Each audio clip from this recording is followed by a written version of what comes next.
Hi everyone, welcome to Camilla Cava Food Photography Podcast, a place where I interview talents in the food photography industry to help you and myself grow a food photography career.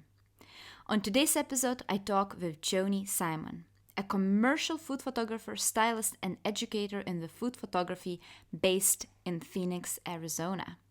Along with working for a wide variety of clients, including cookbooks and digital marketing content, she is also well known to everyone as The Bite Shot, an educational food photography tutorial YouTube channel with almost 280,000 followers, and Instagram of the same name with 105,000 followers, where she shares the behind the scenes of her work. Joanie has recently also released her book, Picture Perfect Food: Master the Art of Food Photography in 52 bite-sized tutorials. We talk about the topics such as how Joanie started her successful YouTube channel, what it takes to shoot for a cookbook, pricing food photography, her new book, and many, many more. So join us on today's episode. Hi, Joanie. Welcome to the podcast. Oh, thank you so much for having me. This is such a treat. Yeah, it's a treat for me, actually. I'm so excited to talk to you. I've been following you for so long right now on YouTube. You have such great videos. Thank you. I love it. It's Yeah. been fun and yeah, and I feel like I whenever I see food being thrown around or drinks being thrown around, I'm like, oh, Camille's back at it again, and I love it. Thank you. Thank you. It's Thank like you your very much. signature at this point.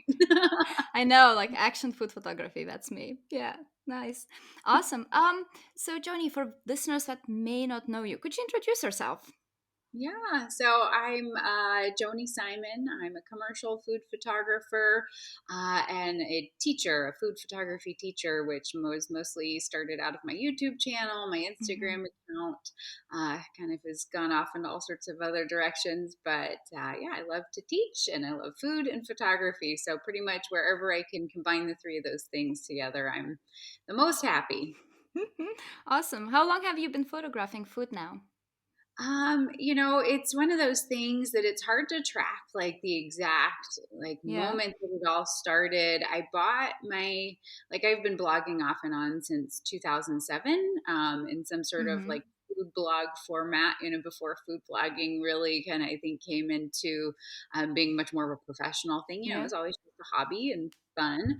But I Mm-hmm. bought my first DSLR camera in 2009, 2010, right around there. Yeah. But I really didn't like hone in and really start to dig in and take control over it until probably like 2014, 2013. So it took a little Mm-hmm. while for me to realize like, oh, if I can really learn photography, because I think it was very daunting and very overwhelming and seemed like, oh, that's only for like really smart people who understand like numbers and things like that. Yeah. Um, but lo and behold, as you start to dig into it and you start to, I'm sure we've all had those experiences where you learn a little something and you go, oh, this is maybe not so scary as I thought. And then, little by little, Yeah. and then suddenly you hit this moment where then you're like, oh, I just want to learn all the things. And then, the rest is history. Yeah. Yeah, yeah, yeah, yeah, exactly. Awesome. So how did you actually then how did you learn? Did you learn everything yourself or did you took some courses or anything like that? When I first bought my camera, it was definitely just all trial and error. And I mean, I looked Mm-hmm. at the early work and, and I don't know if I'd qualify it as work. It was just me taking pictures and, very Yeah. clearly had no idea what white balance was or how exposure worked or anything like that. But Yeah. had a sense of composition because I'd studied art history in college and had always had an Ah. interest in visual Uh-huh. arts. But yeah, I would say it was really a lot of trial and error. And then once I really wanted to start digging into learning things like manual mode, I can't remember one specific. I do remember buying Pinch of Yum. They're well known food bloggers in the food blogging space. And they had, and Mm-hmm. I'm sure still have their tasty food photography ebook. And I remember Mm-hmm. reading that and being like, oh, these are some really interesting concepts. And I remember like kind of digging into the idea of aperture and exposure triangle. And so Mm-hmm. those were helpful things, but there really weren't a ton of, I mean, there weren't YouTube videos to refer to specific to food photography. No. There was a lot of other Mm-hmm. education in the other disciplines, but not specific to the kind of subject. So it was always hard, and I feel like I made a lot of mistakes, especially learning like artificial light and other things like that, because I Mm-hmm. was going off of what I was seeing other photographers and other mediums doing, and that doesn't always Yeah. translate to food. And so I think that's No. why when I had the opportunity to say, hey, I can teach this stuff, because I know that I had a hard time finding resources. And now, I mean, Mm-hmm. there's so much education, and it's so wonderful to see, Yeah. because I think there's also a lot of different ways that you can approach things. So it's wonderful to have so many different educators now teaching food photography, and it's great to be a part of that. Right. Yeah, that's true. That's true. Like right now, it's popping up more and more education, and food photography is also becoming more of a thing than it used to be. I feel like because there's more and more food photographers popping up, which is, I think, a really, really great thing. Yeah. I But agree, because I think that food photography, I've had conversations with other folks who've been in the industry much longer than I have, who've mhm. said, food photography has always been sort of this funny little niche within commercial photography, Yeah. and, probably misunderstood. But I think the rise of content creation and Mhm. food, from an editorial perspective, has evolved and is now being seen differently and taken more seriously. Not that it wasn't taken seriously, but that it is much more of a unique discipline, and I think is rightfully being recognized differently. Because I think when you look at professional organizations, the Mhm. different photographer associations, and the different Mhm. camera companies and everything, always the focus is on portraiture and weddings Yep. and Yeah. architecture and landscape. And so it's like, no, food is such a powerful thing, and it's such a connected experience that people all, like, everyone experiences food, and so there's a real Yeah. connecting there that I'm excited to see, food photographers being recognized and pulled into ambassadorship roles and being pulled Yeah. into leadership in Yeah. different organizations. And so, yeah, so cool to be a part of that. Yeah. I agree. Very, very exciting. Awesome. So I was just wondering, what made you decide to share all your knowledge of food photography with others?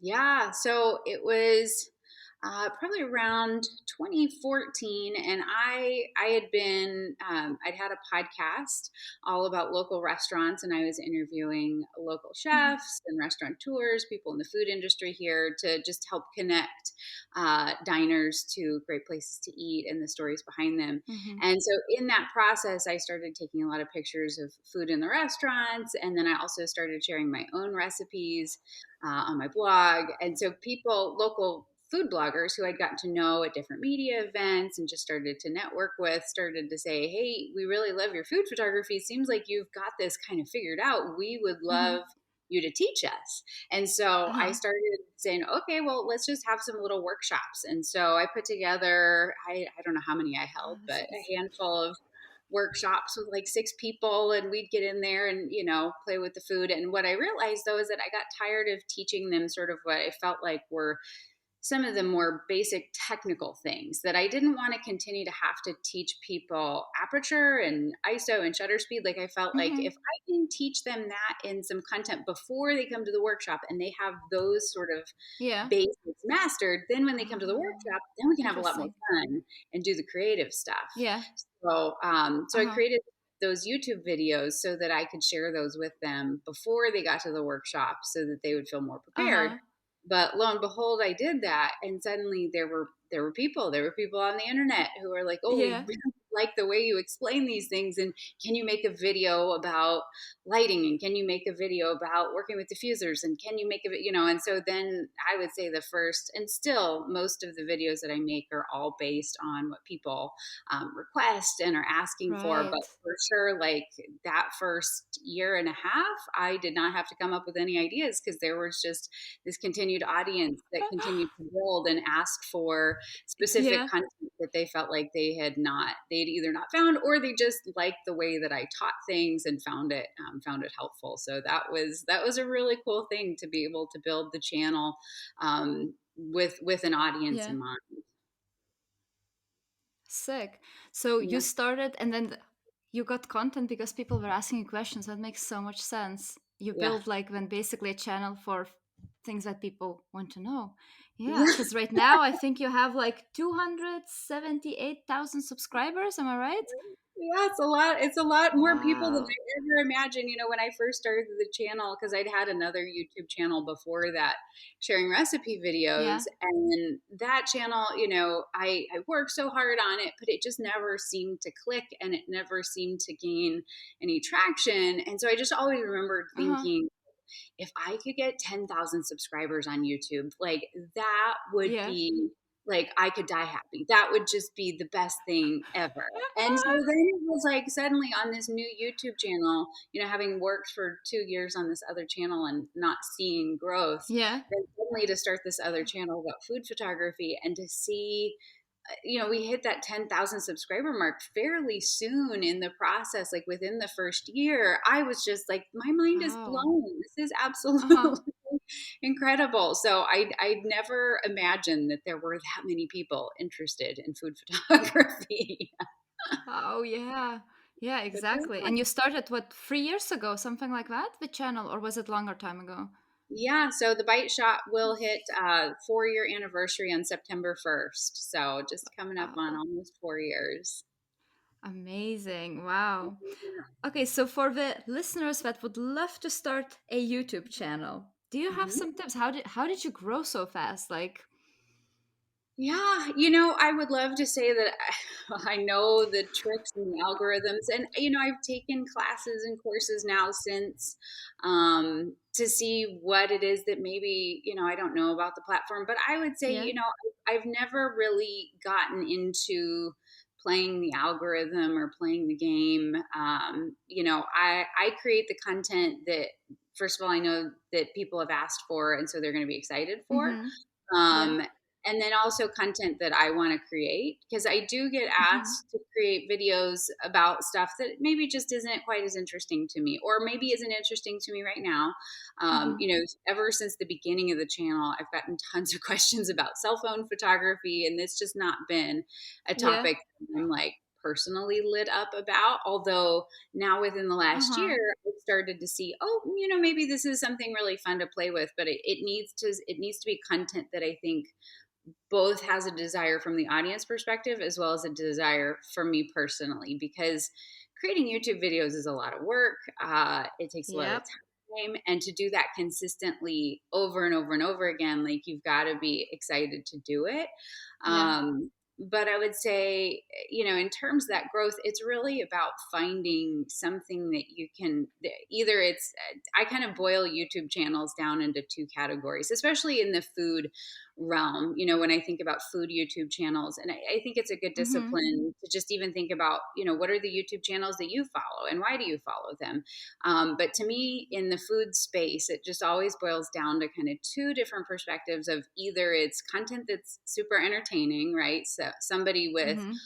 like who's really funny or really entertaining or exciting, which I mean, I feel Yeah. like I have my own personality, but I'm not here to be a comedian. So I wasn't going to Mm-hmm. necessarily like win people over in that regard. So either you're entertaining or you've got something that's super helpful and that's helping people solve problems. I think about my favorite, blogs and YouTube channels, like they're helping me solve a problem. Like I think about Yeah. like the blog, The Modern Proper. I love that blog because I know that the recipes always work.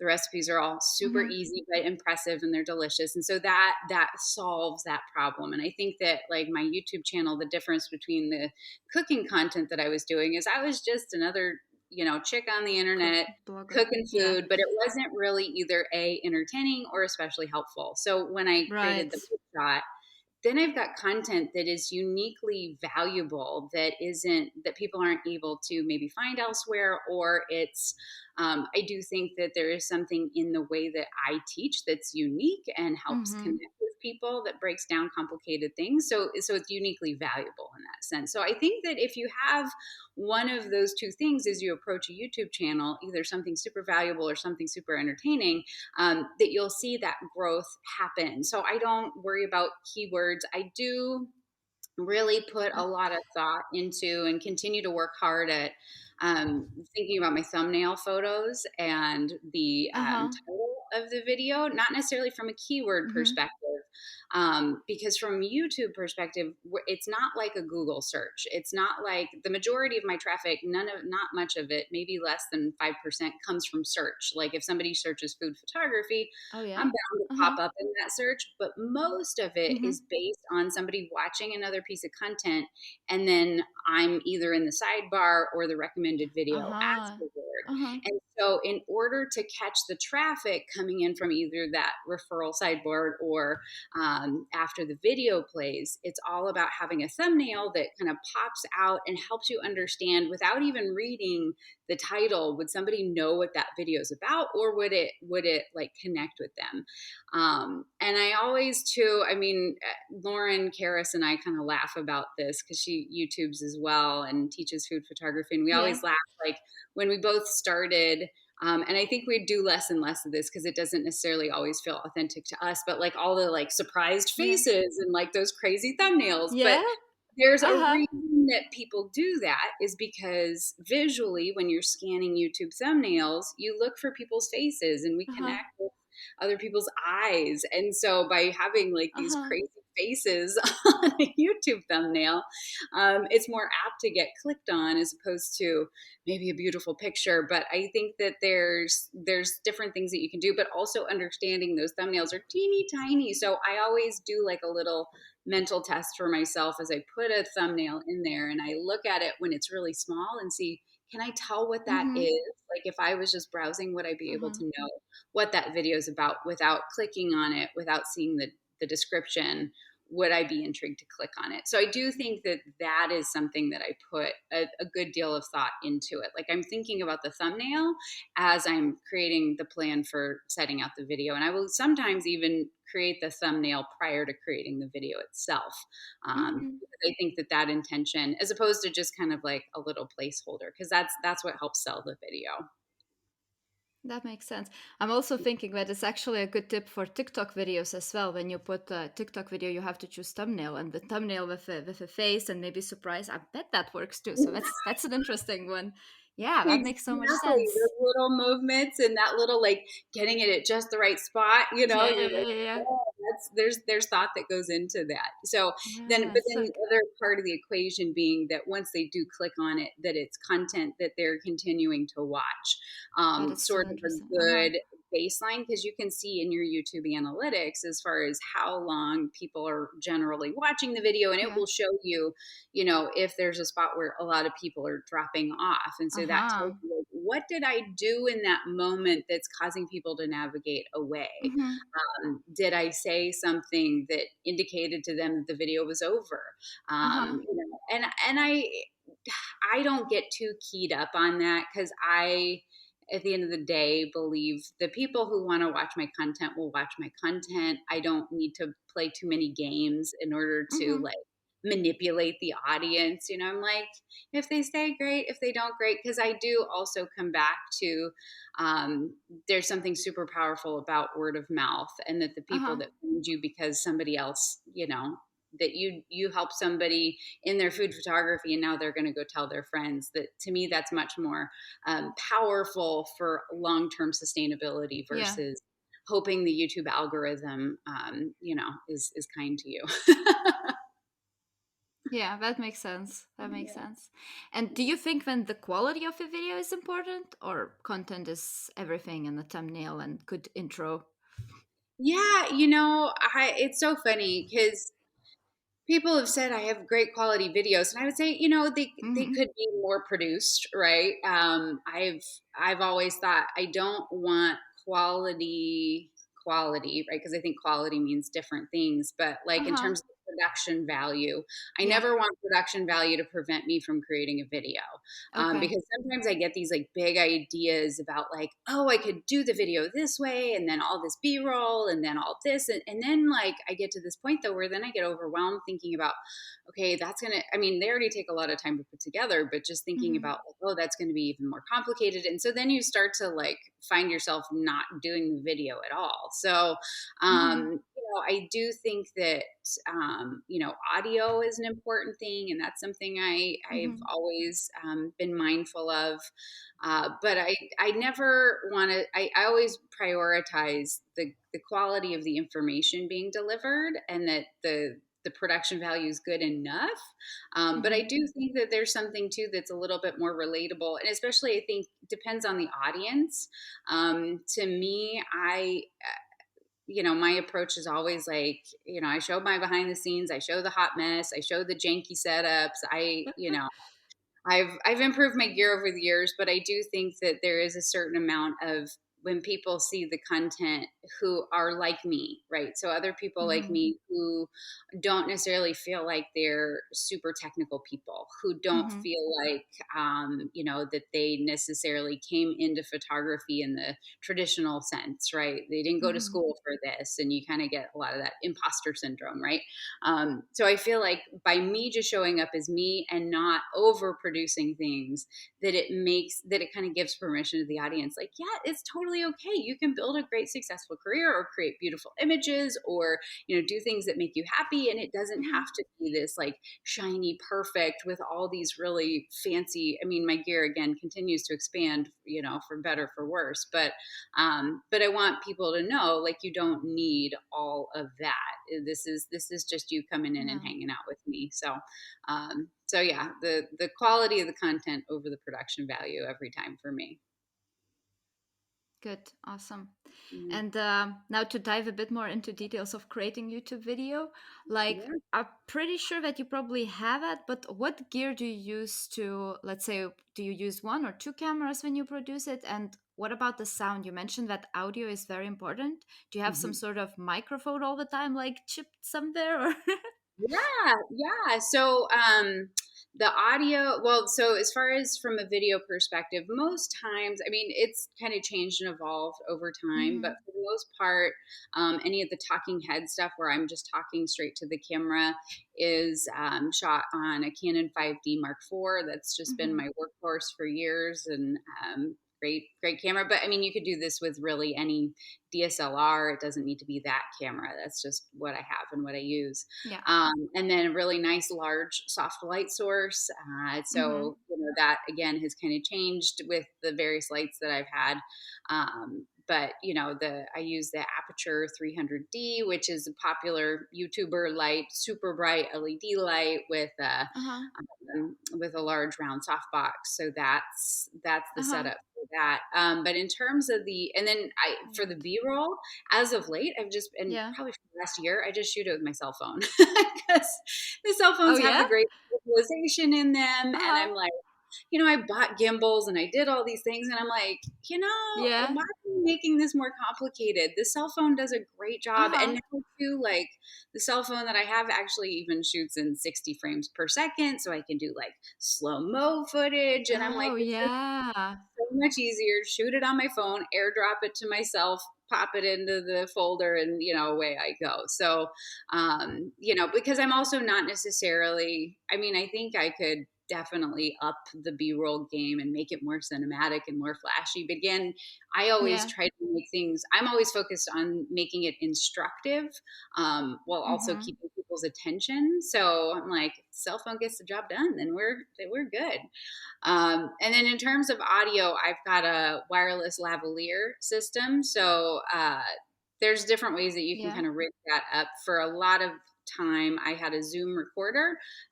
So not like Zoom, the streaming service, but Zoom, it's like another Yeah. company that does recording devices.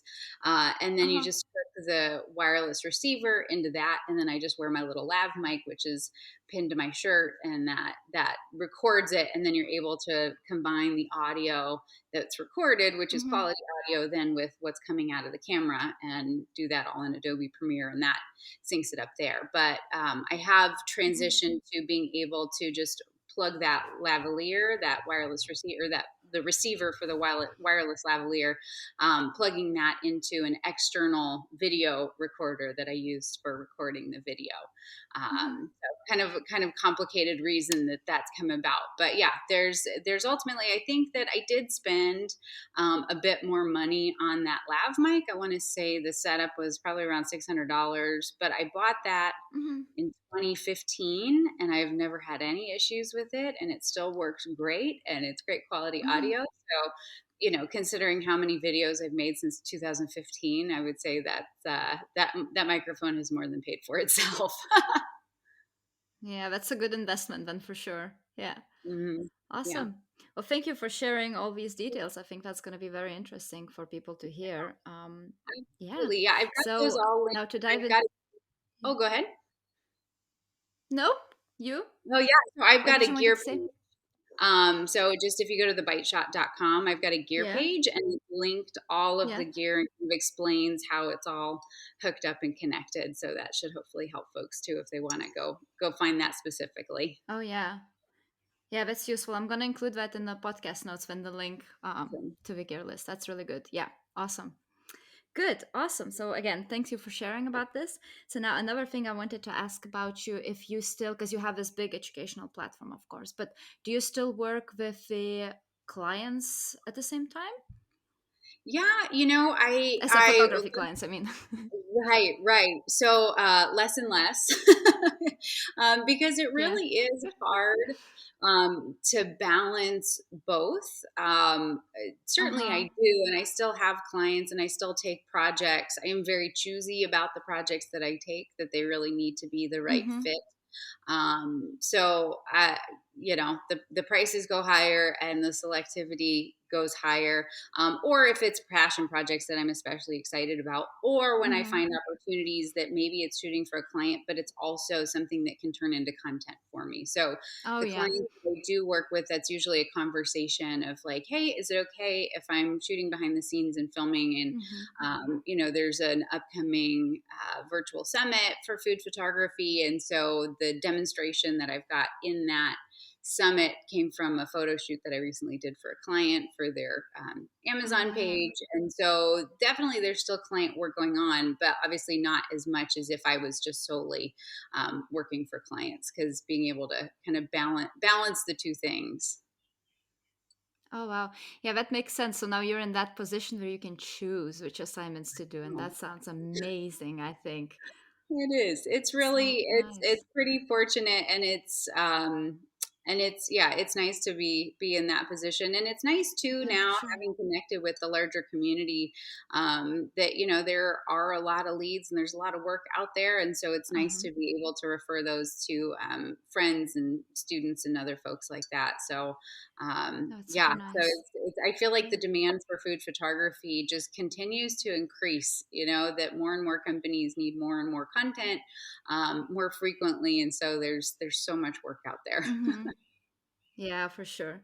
That's amazing. But then what would you say is your that ideal client that you just couldn't say no to the assignments? Besides, of course, the ones that are bigger with a bigger budget and more exciting in that way. But besides that, what would be your ideal client? Yeah, I mean, I'm not super into the big high end production. Like I Mm-hmm. really love working, like I've always said, and much of how I've oriented the photography side of my business is working with like mid-sized to largish national brands, but that Mm-hmm. they're many times like family owned, or they're in-house. Like for example, Coach's Oats has been a Mm-hmm. client for many years, and they're family owned. I connect directly with the owners as well as their marketing team, and so but they're big enough that they can afford professional photography, and Mm-hmm. that they needs and ongoing needs, but they're not so huge that it turns into, the dog and pony show and all the other Mm-hmm. chaos that can come with a larger production. I have a friend who he does really high-end advertising work for really big multinational companies, and I just watch those photo shoots and I'm like, I am exhausted watching all of this.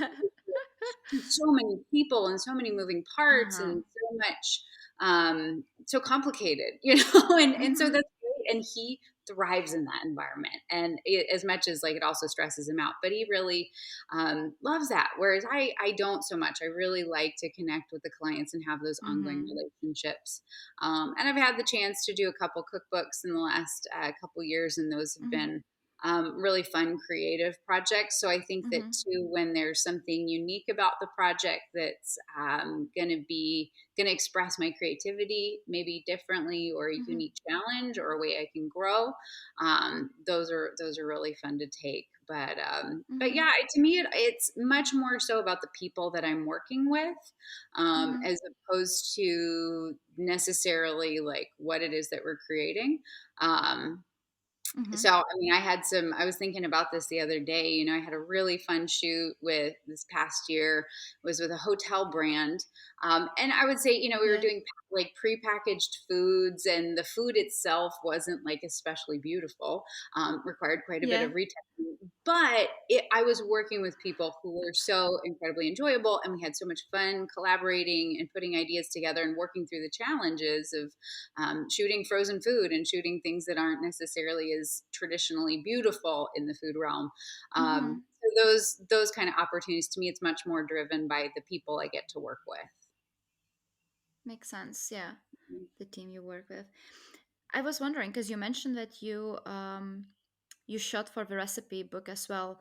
So Mhm. out of curiosity, do you price differently shooting for assignments like a recipe book versus the commercial assignments? Yeah, so each estimate I make is custom. So it's created Yeah. specifically with the idea in mind of how much time is it going to take to produce this, Yeah. what sort of other expenses are going to be related to this, where I think we see a lot of the difference between like advertising work versus something like a cookbook would be the licensing. Mm-hmm. And so and two, it's scalable based on the size of the client and how much financial benefit they are getting from the use of these images. Because one of the Mm-hmm. conversations that comes up that can be challenging is, and this just happened to somebody I was talking with recently, is that they were working with a client, kind of a newer food business. Um, but with pretty large distribution, so you would in theory be charging some sort of licensing for the use of those images, or at least charging enough to Yeah. make it worth the time. And the person was having a really hard time understanding why the price to shoot this food and this packaging was so much more expensive in comparison to like shooting family portraits, or shooting wedding, Oh, right. because Yeah. those images are wonderful, but those images are going to a consumer who's going to hang them on their walls, but there's no financial benefit to the person, to the Yeah. bride, or to the family being photographed. Like, it's just a wonderful memento. Yeah.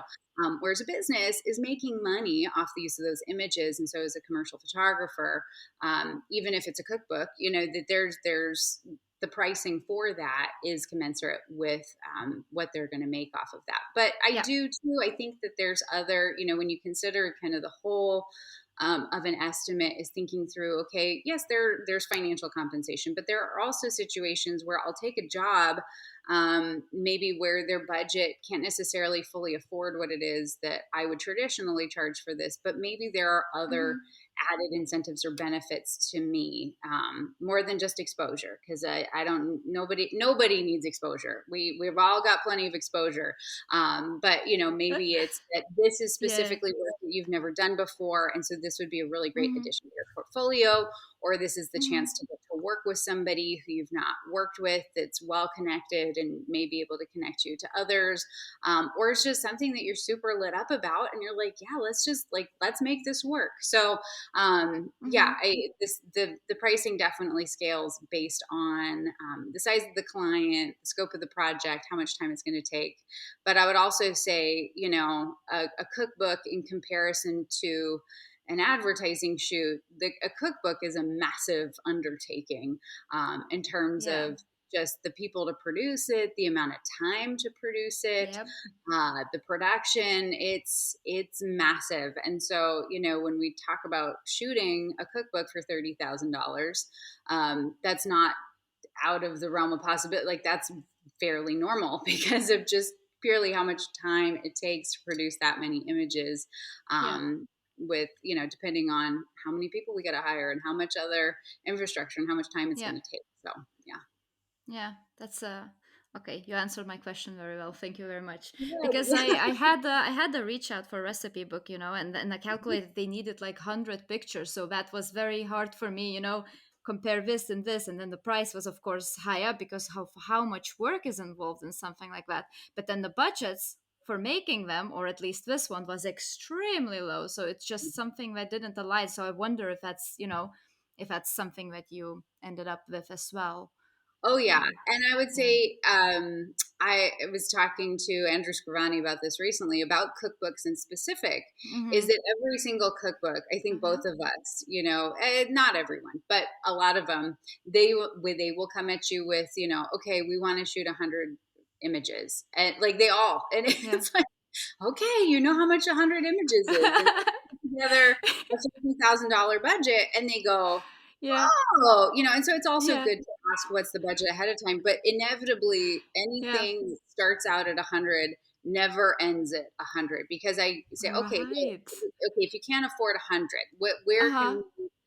can we meet in the middle? And so Yeah. more often, it comes down to 50 or because a lot of it too depends on the publisher, depends on the author, depends on a lot of different things, but they don't always need an image for every single recipe either. So, Right. or they make the book shorter, or there's a lot of different options in there. But yeah, you think about the scope because that's the other thing too. I think about every cookbook I've shot, and Yeah. even if we're only shooting, for 5 or 6 days, it's still eating up the better part of like a whole month of my life. And so I think about what I'm Yeah. sacrificing in other opportunities, in terms of my family life, in Exactly. terms of my sanity.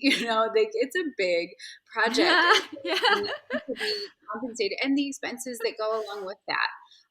Yeah. From the standpoint of using props and surfaces and other team members and styling and things like that. So, Yeah. so yeah, that's a very normal experience in the cookbooks world. Yeah. Yeah. Makes sense. Interesting. Okay, but speaking now of the books, you also launched your own book recently, didn't you? I Right? did. I did. So Yeah. excited. Congratulations. Thank It's you. called Picture Perfect Food, right? Did I got it right? Yes. Yeah, Yep. awesome. Tell me, so how was the idea born? So the publisher, I'd been approached by two different publishers and kind of looking at Yeah. kind of books that they had produced before. And one publisher was much more of sort of a traditional like textbook, like photography textbook company. Whereas the other one Yeah. was much more like arts and crafts and creative and did a lot of Uh-huh. cookbooks. And so I thought, I don't necessarily want to write a textbook yet. Like, I just don't feel like Mm-hmm. that's where I'm at. I don't feel like that would be necessarily where the audience that I work with would be at. But I thought, we could create something that's really creative and different and unique and would be very exciting for me. And so then I started to think about, there's different books out there that it's like Mm-hmm. one lesson a day or one lesson a week, and kind of like a devotional kind of book or something like that. And so I thought, Mm-hmm. what if I did 52 lessons on food photography that then had some sort of like activity or action so that Uh-huh. people, no matter their experience level, even if they knew a lot of the lesson, but I always think it's so helpful to revisit things that you think you already know. Yeah. When there's things like, I remember when I learned aperture, right? We all know aperture. We understand how that works. But then revisiting and realizing, oh, there's still more things to uncover about this and ways that I can Uh-huh. push my photography through trying different things, because we can very easily get stuck in a rut too. So, Mm-hmm. but at the same time, wanting to create a resource that would be super helpful for anybody who's, literally just getting started, because there's new food photographers starting every single day. And so Yep. by having that resource that can really lay the groundwork, but at the same time too, getting into a lot of the creative things, and also appealing to folks who are shooting with a cell phone, or folks who are shooting with a DSLR or mirrorless. Mm-hmm. That it helps to, it's kind of a fun and creative way to exercise your food photography, no matter what your experience level or what you're shooting. So that was ultimately how the idea came about. And talked Uh-huh. to the publisher about it, and they said, yeah, we love that idea, that sounds like so much fun, and that would be a really easy way for us to package it. And so we kind Uh-huh. of went from there, and I put together the table of contents for the whole book. And Yeah. they said they loved it, and then wrote about 10 sample chapters, and then we were off. So it was a pretty Wow. wild ride, but I'm so excited now to see it out in the world and see people creating based on stuff that they've seen in it and lessons they've learned. So that always, like, that's my favorite thing, when I see people learn something new or try something different. That's just Yeah. such a rewarding feeling. So but wait, after each like a chapter or a part, there is some sort of assignment after each one of them? Yeah, so each of the 52 lessons, so there's a lesson, and then there's a challenge for it. So it's technically 52 lessons and 52 challenges. So something that can keep one a week, with the idea of you can focus on one concept a week. And starting through kind of talking through camera settings, and then going through lighting, going through prop styling and composition and food styling and storytelling, and then ending with sort of the overall gist of how to stay inspired and how to keep the creativity flowing, So even it when goes basically sometimes. through all the process of photography. Yep, start to Mm. end. So all through there. So we'll make sure to get you a copy, though. I'll make sure to get your address before we're done here, so it can get you a signed Yeah, copy. I really would Absolutely. love to see it. Yeah, I really want to. Yeah. Yeah, yeah, yeah, nice. Oh, thank you. Oh, that's so exciting. So how long did it took again for you to launch the book? So I signed the contract. I want to say it was right around when the pandemic started. So it was around Yeah. February, March timeline of 2020. And then I had the manuscript completed by July, and then all of the photography finished by the end of August, and then got to see then the production. Then we went into kind of the design phase, and a lot of that work was done by the publisher. So then I got to see the first kind of completed version of it by around September. Uh-huh. And then we announced it, I think, in October, November timeframe. And so, yeah, it's Yeah. definitely a long process. It's one of those things that although I think, in contrast to other folks who I've talked to in their book writing experiences, Uh-huh. it's fairly quick. Yeah, But that's what I thought actually. It was fairly but quick, wasn't it? Well, it's yeah, long when you look at it, like it's a whole right. year, but Right. But yeah, it was yeah. about a year to do everything from the idea creation to the writing, Uh-huh. to the photography. So fairly quick in that sense. But I think timing wise it worked out well too, because it was the Mm-hmm. pandemic, and so I wasn't necessarily out and about like I usually was, and we're kind of stuck at home. And so it was I think fortuitous timing in that regard, that we were all locked down, so I was working on a book. Yeah, that's a good timing, I think. Yeah, yeah, yeah. Yeah, Nice. yeah. Oh, again, congratulations. I think it's so Thank exciting. you. It must feel special, I It think. does. It does. And just to see, I mean, Nice. that this is such an international audience. There's people all over the world that do food photography. So to see the book showing up in the Philippines and Mexico and Canada and Europe, Oh it's yeah. like Yeah. unreal. It is absolutely unreal. Awesome. Yeah, awesome. Awesome. Okay, we got some questions from the audience Woo, for you, perfect. if that's okay. So Absolutely. there was someone asking, okay, someone was asking, how do you keep your spirits up on making YouTube videos? Because I think like you upload a new video every 2 weeks or something like that. Yeah. Yeah. I mean, for a while I was doing every week.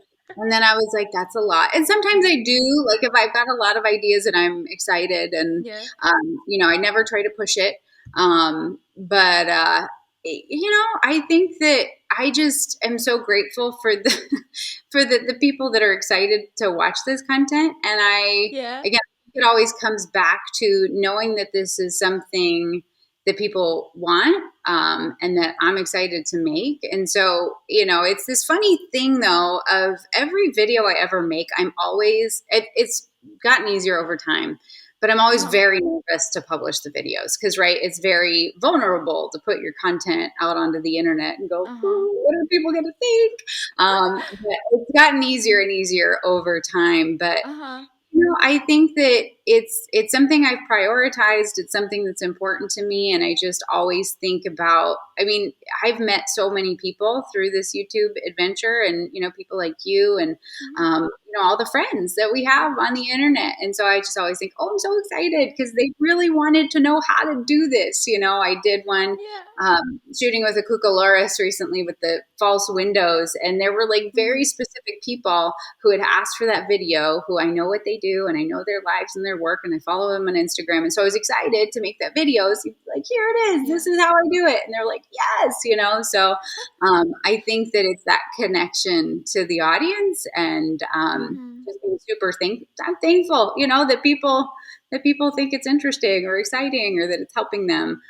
So that definitely continues to propel the content. So as long as there's an audience who's excited about what I'm doing, I'm excited to produce the videos. Yeah, yeah, yeah, yeah. Nice. Oh, that's a beautiful answer. Okay, okay, okay, okay. Um, are there any books that inspire you as an entrepreneur and or artist? Ooh, good question. Um, Mm-hmm. I have always been a huge fan of Seth Godin, who he's Mm-hmm. written many, many books, and I think I own most of them. And I just always find his take on creativity and marketing so refreshing, and Mm-hmm. unique, and definitely helps to balance me out. So I think that that's definitely one. I've always I'm trying to think who else.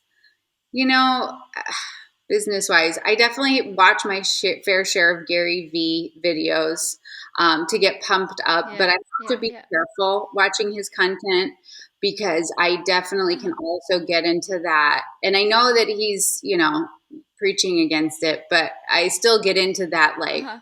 produce, produce, produce, like kind of that hustle culture Yeah, yeah, yeah, mentality, yeah, yeah. and that's never a Uh-huh. good place for me to be in because Uh-huh. that's not where I do my best work. So I think there's so Mm-hmm. much valuable. I'm a big fan of like not throwing out the baby with the bathwater, right? Like I Mm-hmm. think we just have to be mindful about what's the perspective of these people, and what's most helpful to us. But I'm trying to think of. I'm sure there's plenty of others that I'm just not thinking off the top of my head.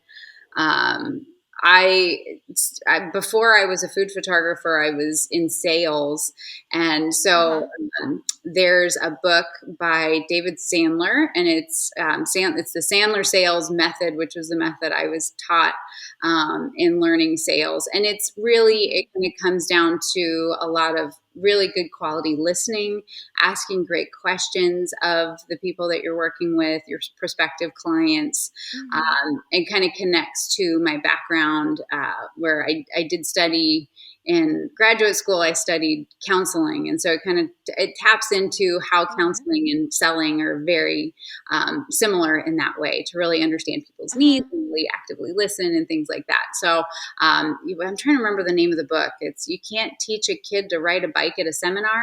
So Uh-huh. but yeah, David Sandler, that's a great read as well. So I have shelves and shelves of, kind of Dan Pink. He was another big marketing guru. And Michael Hyatt is somebody else whose work I've followed over the years. But, Mm-hmm. I think too, I've gotten to this place where I try to really listen to my intuition. I think the last couple of years, there's been so many like entrepreneurship gurus and experts and people who tell you how you're supposed to run your business. And I've tried different things, like trying to set up this funnel or trying to do this email marketing thing or try to, but I always come back to, it just doesn't feel like me. And that doesn't feel like the way that I want to treat, like, to me, the people who I teach, like, this is a relationship, and so how do I want to be treated? So I always kind of come back to that, and I listen to the gurus, but I don't let the gurus tell me too much if it feels inauthentic to the way that I want to run my business, because I think there's a lot of different ways we can do it. And anybody who says, like, you have to do email marketing this way, or you have to do your social media this way, is somebody who's probably selling something. So, taking all of that with a grain of salt, keeping the good, but always coming back to what feels right to my intuition. Yeah, makes sense. That was a very good answer. New sources for me as well, I heard. Oh, so good. that's exciting. Oh, good. I'm gonna check them out. Yeah. Yeah. Okay. Let's take one more. So somebody says, okay, this is quite a broad one, so I'm not sure if you can answer it quick, but not familiar with artificial light, natural only. Where would you suggest to start? Well, I'd start on my YouTube channel. That's a good one. Resource. And your course was really good. But that I followed your course, and it was super helpful to start that for sure. Thank you. Sorry, I answered for you. Go ahead. No, I mean, I'm so glad, because that's exactly, what I created that course for. So my Artificial Academy, which I know is not necessarily in everybody's budget, but it is something that, I really wanted to create, because I know what it was like to feel like, okay, I need to learn this skill, but I feel so incredibly overwhelmed. I don't know what gear I need. I don't know where to start. So I do have a gear guide that I'll be sure to get you the link for as well. That really breaks down all the different kinds of lights, and where, in terms of budgets and in terms of like what you're trying to do. And then jumping into the Artificial Academy, because really, like, it takes you, to me, the person who's perfect for my academy is somebody who's proficient in natural light shooting, feels like, okay, I understand manual mode, I understand photography and all these other, I just don't get this artificial lighting thing. And so really taking you from start to finish. And I've continued to perfect and update and make that course better and better, because now there's been lots of students who've come through it. So to me, like, I try not to do a hard sell, but I'm so incredibly proud of that course, and so incredibly proud of all the students who come through it, and just seeing like the work that they create and the freedom that they feel and the control that they have over their lighting. And I'm sure you felt this way too, that once you really dig into artificial lighting and you understand it from kind of a like the science of light and things like that, and you start to see artificial lighting, that you see natural light in like a whole new way, that I feel like it really opened up my eyes, and that also true. Kind of expanded differently. So I'm glad you enjoyed it. Thank you for that plug. No, it was great. It was a great start for me. That's what like made a start for me to shoot with artificial light. And now I just basically almost always shoot with artificial light, to be honest, because it's just way more control, and you can still kind of recreate that natural light feel with the artificial light. So thank you for that amazing course. All that magical action, you can just get it all. Exactly. It would be hard, because not always you can do it with natural light, because if a day is very dark, like you just sometimes cannot do that action, and I always want that action, and you do, and you do it beautifully. I love it. Yep. Okay,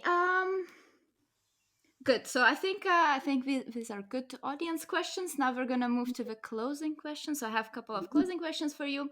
First of all, like, it seems like you're having fun at your work. What is most fun for you at your work?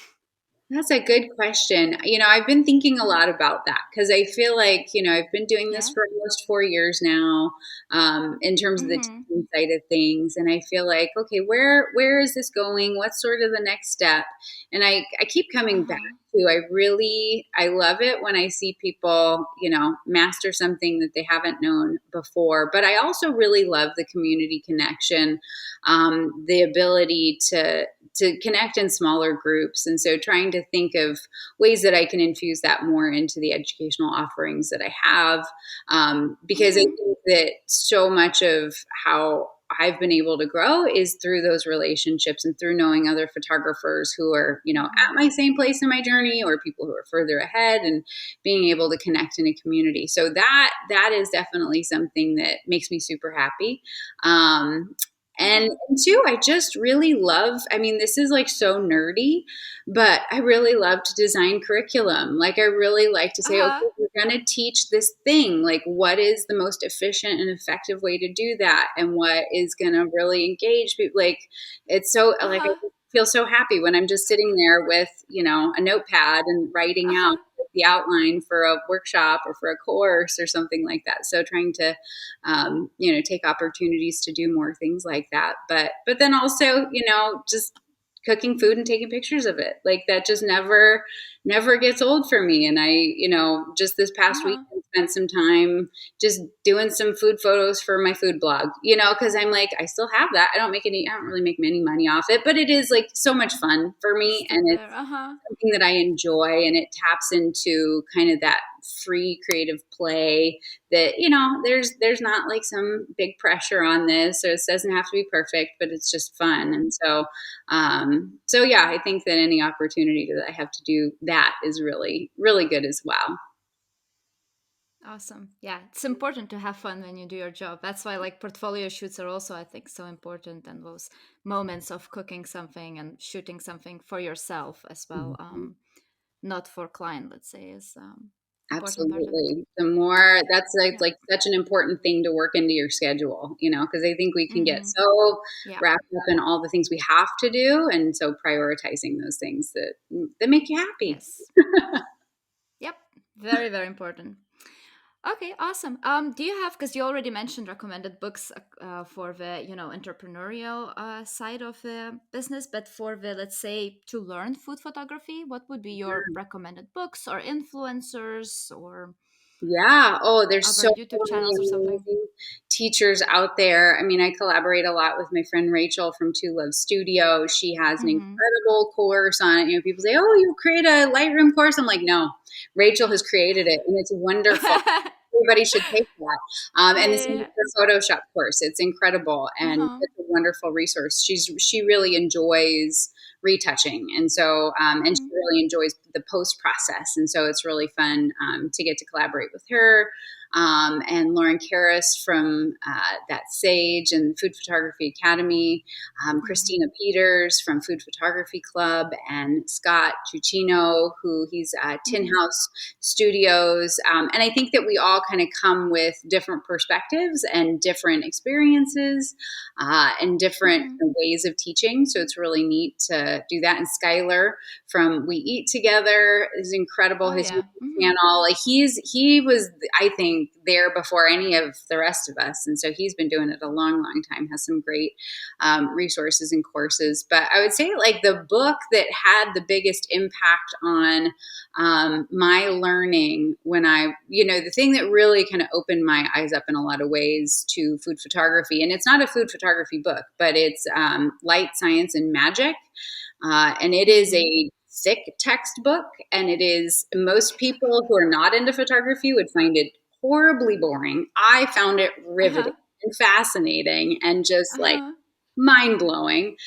So that's an incredible book. And then recently I've been reading and enjoying a book on color called Understanding Color.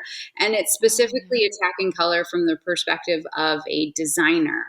And so I think that that's really interesting, and how that impacts, because certainly food photography, design elements are important in what we do, because especially in commercial photography, that we're trying to influence buyers. We're trying to influence people to take some sort of action or to Mm-hmm. do something. And so understanding the elements of design related to color, super helpful as well. So that's a great book. But yeah, I have a whole library of books. Maybe I need to put Uh-huh. together, like, here's my big old reading list of all my favorite Yeah. books. So, yeah, there's so many great books out there, and new books being written all the time.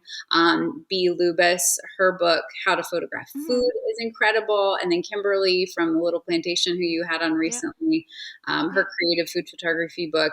I mean, and people say, oh, well, which one? I'm like, yeah, all of them, All because of them, yeah, different aspects. want Yeah, one perspective in the way that you yeah. approach food photography, and you don't want just one influence. I think it's the culmination of a lot of different inputs that can really help us to cultivate, because that's always like my highest goal in anything that I do, is I really want to encourage people to create what it is that they feel most drawn to, and create what feels authentic to them. I don't want to just like show them how to do something. I want to show them the foundations behind it so that they can, it's like, don't just fish for somebody, show somebody, teach them how to fish as opposed to giving them a fish. So that's always kind of where I approach my education, is I want you to figure it out for yourself, so you can then bring your own skills to it, that you're not going to just, be a cookie cutter of my work. Yeah, yeah, yeah. Makes sense. Thank you. Thank you for sharing these amazing sources. Yeah. So then the final question would be, where can the listeners find you? Great question. So pretty much everything all leads back to thebiteshop.com. That links out to my YouTube channel and my Instagram and my email list and all my courses. So that would be the one-stop shop, thebiteshop.com. Amazing. Thank you. Well, thank you, Joanie, for joining me on this podcast. This was so wonderful to talk to you. So much great information and a lot of notes to put in the episode notes, because there were so many sources, which is amazing, to be honest. That's good. No, and thank you so much for having me and for hosting this podcast. I think it's so great to hear everybody's stories. So I'm glad you're doing this. Yay. Thanks.